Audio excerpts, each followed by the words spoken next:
학사 시간에 배우지 않는 6.25 전쟁 비하인드, 다시만 모르는 한국사 19, 6.25 전쟁 16위. 어떤 기사인가요? 네네. 역시 오늘 바닥을 까네요. 미국의 라이프지가 선정한 세계 100대 영웅에 조지 워싱턴, 링컨 등과 함께 이름을 올린 전국 기본이고요. 6.25 전쟁에서 세운 공을 인정받아 훈장만 7개입니다. 그 일대기가 책으로 출판돼 뉴욕타임즈가 선정한 베스트셀러가 되기도 했던 이 어마무시한 영웅의 정체는 사람이 아닌 말입니다. 어이? 따그닥 건넌 그 말 말합니다. 하는 애. 말이 이런 영예를 얻게 된 이유 궁금하시죠? 패더슨 대위와 함께 지금의 판문점부군 전초 방어 전투에 투입이 되는데요. 길을 딱 한 번만 알려주면 바로 외워가지고 혼자 오고 가며 포탄을 운반하는 것은 기본이요. 1분에 500개의 총알이 쏟아지는 격전지에서 묵묵히 포탄을 옮기는 모습에 감동한 동료 해병들은 reckless, 즉 두려움이 없다라는 이름을 붙여줬습니다. 특히 중국군과의 전투가 벌어진 5일 동안 산 정상화 기지를 386회 왕복하며 무려 약 4톤의 탄약을 공급해서 승리의 결정적인 역할을 하게 됩니다. 이 정도는 진짜 군인이네, 군인. 동료 해병들은 목숨과도 같은 방탄조끼를 레클리스에게 양보해주기도 했습니다. 식량이 부족한 전쟁터지만 자신들의 샌드위치, 땅콩버터, 커피, 맥주, 초콜릿을 기꺼이 나눠주기도 했다고 하죠. 맥주는 왜 줬어요? 레클리스는 휴전협정이 체결된 뒤에 패터슨 대위와 함께 미국으로 건너가게 되는데요. 6.25 전쟁에서의 공로를 인정받아 1957년 미 해병의 하사로 진급하는 영광을 누리게 됐다고 합니다. 대단하죠? 대단하다 진짜. 네, 정말 고마운 말입니다. 네, 오죽한 정말. 병사들이 방탄조끼를 네가 입어라. 중요한 역할을 하니까. 그러니까. 이 말이 내년에 우리나라에서 필요합니다.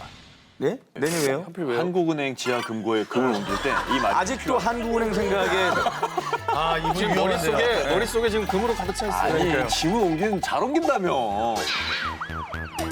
네, 바닥을 깔고 올라가시고. 가네요, 우리 네. 전용 기자가. 예, 뭐 배려해야죠. 약간 초조한 게 느껴지는데요, 약간? 네, 지금 5분 전에 미치겠어요. 빨리 올라가야 되는데.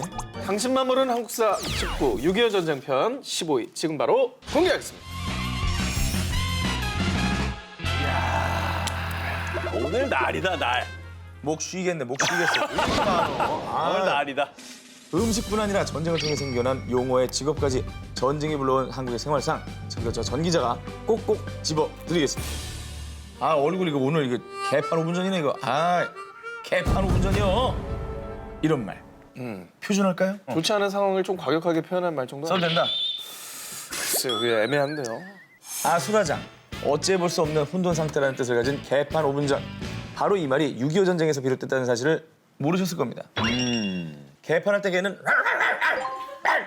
개가 아니에요. 진짜 개같다. 그 개가 아닙니다. 열릴 게 판판. 판이 열리기 5분 전이라는 뜻이에요. 6.25 전쟁을 피해서 부산으로 몰려온 피난민들. 이들을 돕기 위해 무료 배식을 하곤 했는데요. 사람들이 몰려있잖아요. 개판 5분 전! 이렇게 부릅니다. 한마디로 밥솥 뚜껑 열기 5분 전이라는 뜻이에요. 서로 먹으려고 달려드니까 아수라장이 되겠죠. 대판 5분 전! 사용하는 말뿐만 아니라 신종 직업도 있었다는데요. 구두통을 맨 채 구두딱을 외치며 거리를 헤매던 바로 그 소년. 일명 슈샤인보이. 이름 그대로 신발을 반짝반짝 닦는 구두닦이 소년을 말한다죠. 또 미군 부대에서 청수와 잔심부를 말하며 미군들의 생활을 책임졌던 하우스보이. 당시 하우스보이는 소년들 사이에서 꿀직장으로 불렸다고 합니다. 또 넉넉한 월급은 물론이고요. 미군 부대에서 흘러나온 각종 물건들까지 가지고 올 수 있었다고 합니다. 근데 이 기사는 재밌는데요? 재밌죠? 네.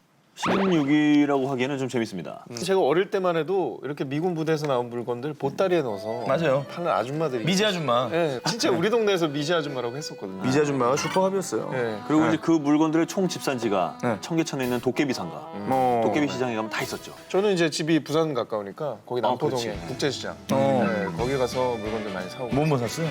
거기 예전에 미제 청바지 같은 거 어. 튼튼하니까 그런 거 사서 입고. 군용식량 같은 것도 MR이라고 그래서 많이 먹었을걸요? 그때는 C레이션이라고 했어요. 시레이션, MR이 전 거죠. 시레이션. 당신만 모르는 한국사 19, 6.25 전쟁편 14위. 보여주세요.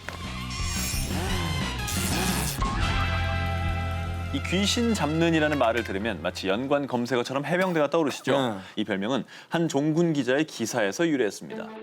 제2차 세계대전, 6.25 전쟁, 베트남 전쟁을 취재한 종군 기자 마거릿 히긴스. 히긴스 기자는 우리 해병대 단독 작전인 통영 상륙 작전을 취재한 기사에서 그들은 심지어 귀신이라도 때려잡을지 모른다. They might even capture the devil. 이라고 오. 한국 해병대의 용맹함을 표현했는데요. 여기서 귀신 잡는 해병대라는 별명이 나왔다고 합니다. 그런데 마거릿 히긴스는 통영 상륙 작전만 취재한 것이 아닙니다. 서울을 떠나는 피난민 대열에 합류하며 약 9개월 동안 6.25 전쟁을 취재하고요. 메가더 장군을 우연히 만나 그의 전용기에서 참전 계획을 단독 취재해 전 세계에 알렸고요. 이후 낙동강 전투, 인천 상륙 작전, 서울 수복, 중국군과 심지어 북한군까지 만나며 쓴 그녀의 기사는 와. 객관적인 6.25 전쟁의 자료로 손꼽히고 있습니다. 이렇게 목숨을 건 취재를 바탕으로 한국 전쟁이라는 르포를 쓴 히긴스 기자. 이 책을 들고 미국 전역을 돌며 6.25 전쟁에 대한 지원을 호소했고요. 여성 최초로 퓰리처상까지 수상하게 됩니다. 안타깝게도 히긴스 기자는 베트남 전쟁 취재 중 풍토병에 걸려 사망하고 마는데요. 6.25 전쟁 당시 여러 나라의 지원 뒤에는 히긴스 기자의 목숨을 건 취재가 있었다는 사실 잊지 말아야겠습니다. 전문 기자의 어떤 롤모델 같은 분이네요. 대단한 분이죠. 이분 때문에 이제 우리나라에 지원이 왔으니까요. 근데 제가 이 기사를 특종으로 취재한 이유가 있습니다. 뭐죠? 이 기사가 응. 저희 가족과 관계가 있습니다. 아, 그래요? 네. 6.25 전쟁 당시에 거제도를 포함한 부산 여러 곳에 포로 수용소가 있었고요. 이 포로 수용소에서 북한군 포로들이 수용소 소장을 납치하는 소요 사태를 일으켰다고도 하고요. 아, 그래요? 혹은 국군이 포로를 석방했다고 합니다. 그 사건을 최초로 전 세계에 보도한 기자가 저의 외할아버지 이상규 씨입니다.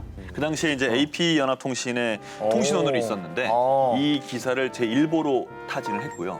그래서 전 세계 이 기사에는 항상 최초 보도자 SK 리라고 적혀 있습니다. SK 리. 네. 가족이 있다는 건 자체가 좀 자랑스러울 수 대단한, 있습니다. 자랑스러울. 뼈대 있는 집안이에요. 네. 네. 우리 할아버지 반에 반만 좀 닮았어요. 반에 반만 닮아도 이 지경까지는 아니지 않겠습니까? 자, 전